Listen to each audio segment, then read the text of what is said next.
Kembali di Breaking News Kompas TV bersama saya Radi Saputro. Saudara, saksi Komisaris Polisi Aditya Cahya yang bertugas sebagai tim dari Direktorat Tindak Pidana Siber Barreskrim Polri menyebut bahwa saat hasil penyelidikan tim sus menyita hard disk dan flash disk yang merekam suasana di luar rumah Verdi Sambo selama 2 jam. Dan isi rekaman ini memperlihatkan kedatangan Putri Chandrawati hingga Verdi Sambo saat memasuki rumah Duren 3, termasuk merekam gambar korban di luar rumah sebelum kejadian pembunuhan terjadi. Apa-apa saja itu?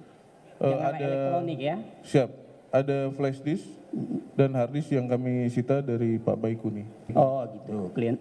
Saudara menyita selaku tim sus tadi, jadi dimasukkan ke lab krim. Hasilnya saudara tahu? Hasil flash disk tadi yang merah hitam itu? Siap, dari hasilnya kami dapatkan dari hard disk eksternal Pak. Iya. Kami bisa dapatkan potongan video CCTV dengan durasi kurang lebih 2 jam. Jam 4 sore sampai jam 6 sore. Pada tanggal 8 Juli 2022 yang mengarah langsung ke rumah Pak Verdi Sambo. Dari flash disk itu tadi ya? Dari hard disk Pak. Oh dari hard disk? Siap. Di situ hanya memperlihatkan pada saat kedatangan Ibu PC, pada saat kedatangan Pak Verdi Sambo, bahkan di situ sempat memperlihatkan bahwa Joshua masih terlihat di rekaman video itu pada saat Pak FS sampai di lokasi. Mungkin itu garis besarnya Pak. Siap. Joshua si korban itu masih hidup? Masih ada. Masuk dari gerbang? Di dalam Pak, sudah di dalam. Oh sudah di dalam? Sudah di dalam. Tapi terlihat di CCTV. Menit ke berapa, detik ke berapa? Oh mungkin nanti ada detail dari hasil pemeriksaan barang bukti digital. Dalam sidang, saksi Kompol Aditya Cahya juga menunjukkan DVR CCTV kosong di depan majelis hakim. Dia menjelaskan ada 2 DVR yang diserahkan ke Puslap 4, sementara 1 lagi ada di kasus yang lain. Ini 2, yang 1 lagi itu kalau tidak salah punyanya Kasatreskrim Polres. Jadi ada 3 yang sebetulnya. Yang ini Pak, yang ini diserahkan ke Puslap 4. Yang ini diserahkan ke Puslap 4, jadi kalau Bapak buka di dalamnya, ada 1 yang merek G-Lens.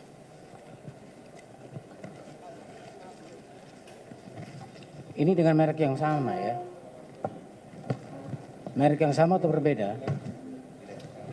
Ini yang mulia, yang ini, G-Lens ini ketika kami cocokkan serial numbernya dengan dus yang kami temukan di Pos Satpam, itu sama. Ini. Siap. Jadi pada waktu saudara datang menemui Marzuki, ini diperlihatkan 3-tiganya ini? Yang ini sudah ada di Puslap 4 yang mulia. Iya. Siap. Pak Marzuki memperlihatkan ini. Pak yang diambil yang ini Pak, ini dusnya masih saya simpan. Oleh sebab itulah kita bisa mengidentifikasi bahwa dus inilah benar adalah DVR yang berada di komplek yang ada diserahkan ke Puslap 4. Ini isinya? Siap. Datanya sudah tidak ada, kosong. Siap. Ini kosong, kan ini barangnya ini. Siap. Yang baru tidak tahu yang di sana. Siap. Cuma Jadi ini yang diserahkan. Yang baru tetap di sana. tetap Siap. nempel di situ ya? Siap. Sepengetahuan kami ini adalah dus DVR yang baru.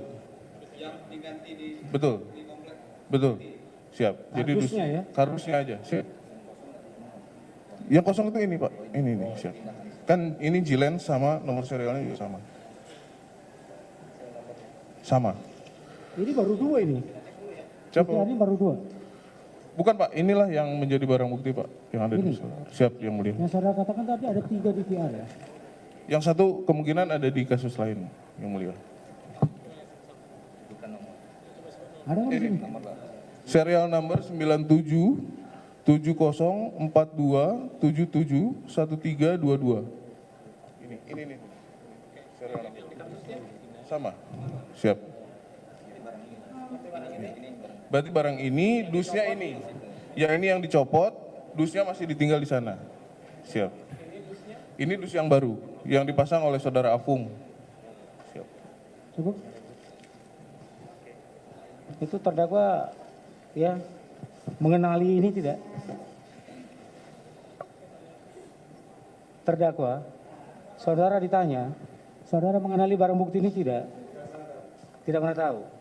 Terdakwa Agus? Tidak pernah lihat. Ya. Cukup, silakan kembali. Dalam sidang, Kompol Aditya Cahya, anggota tim sus kasus Sambo menjelaskan bahwa saat CCTV di rumah Verdi Sambo benar terganggu.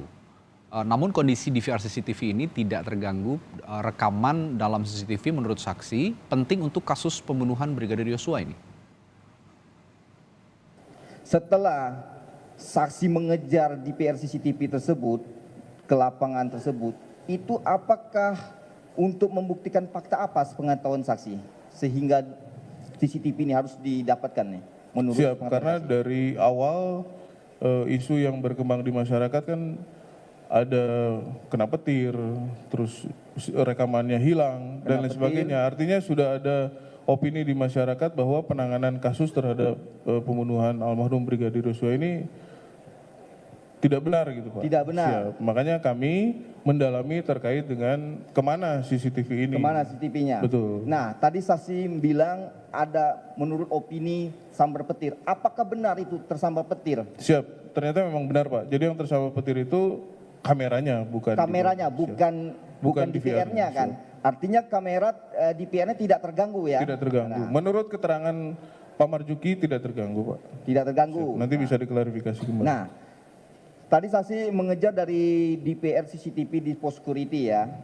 Nah, apakah ada saksi juga mempertanyakan CCTV yang di rumah nomor berapa tadi? Nomor 46 ya? Tidak Pak. Yang punya milik siapa yang di tetanggahan itu? Siap, punya Pak Ridwan. Pak Ridwan, Kasat Reskrim siap. Kasat Reskrim. Sempat ditanya juga enggak? Tidak Pak.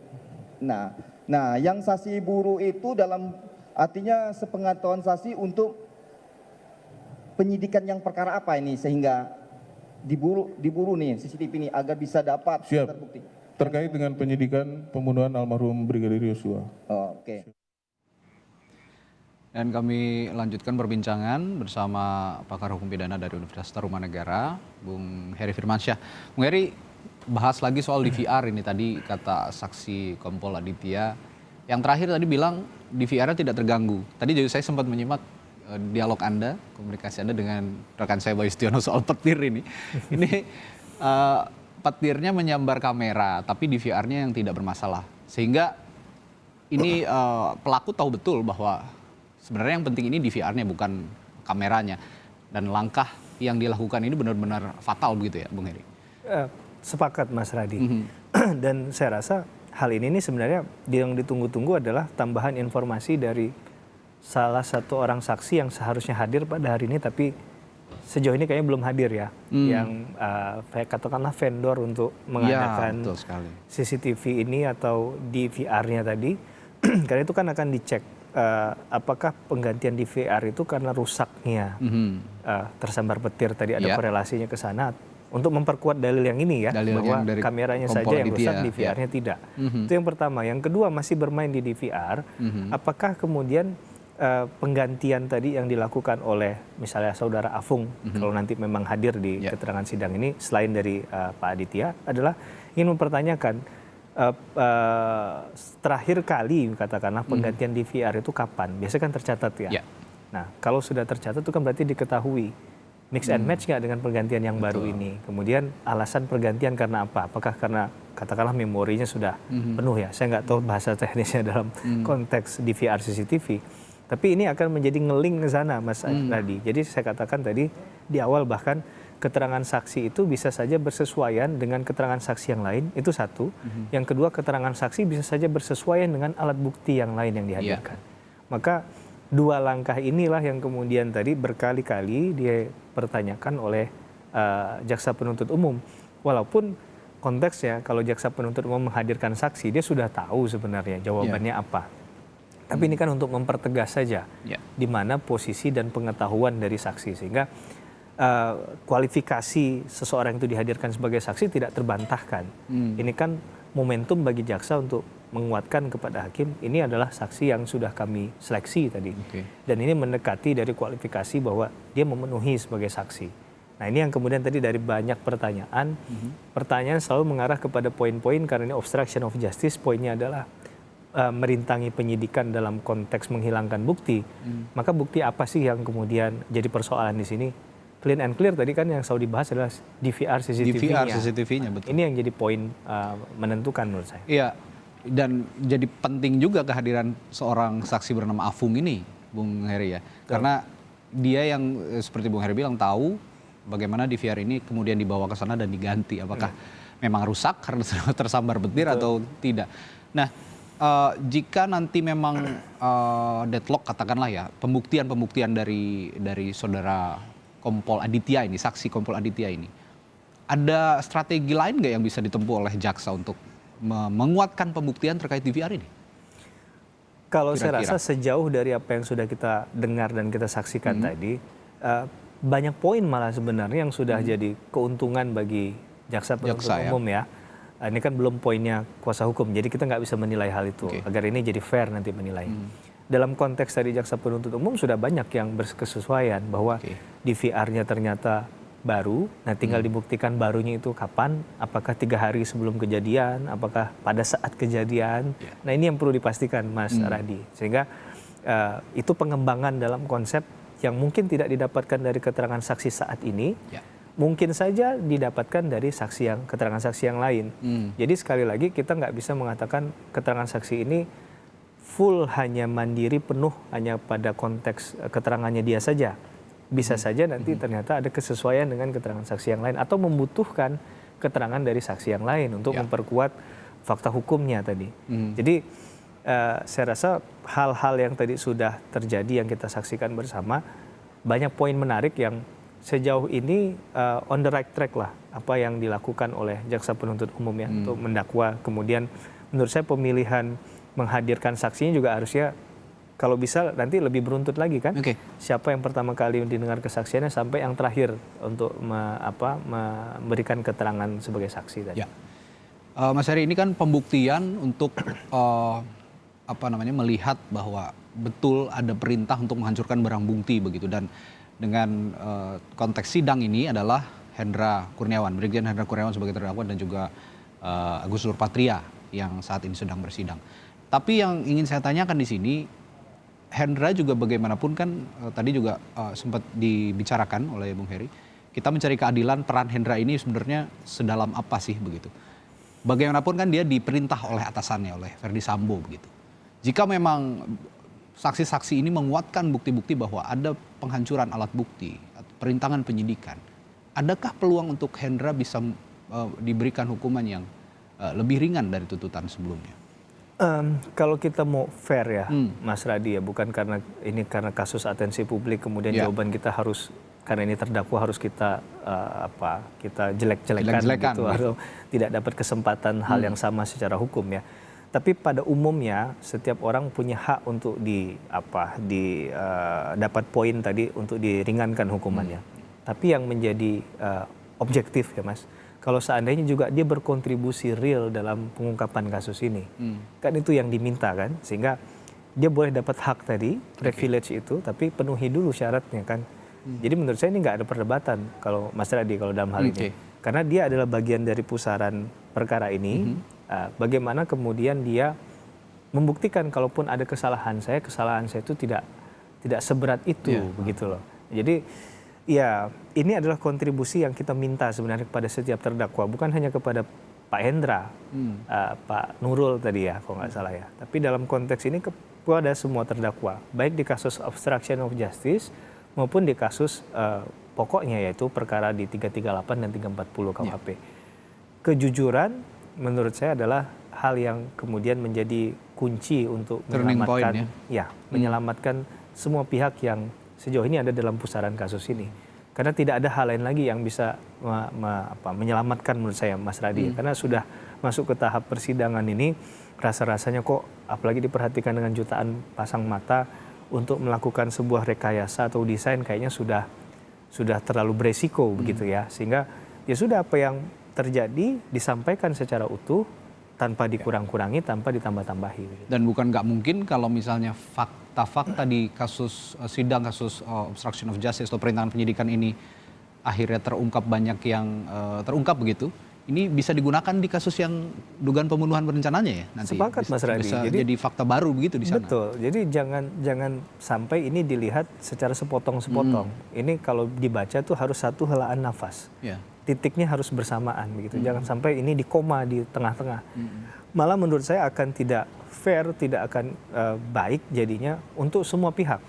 Termasuk Pak Sambo dan kawan-kawan tadi di proses yang berikutnya. Karena seakan-akan ya ini tidak ada korelasinya. Padahal sekali lagi untuk membuktikan ada perbuatan itu kan ada kaitannya dengan bukti yang ada di sekitar TKP. Oke.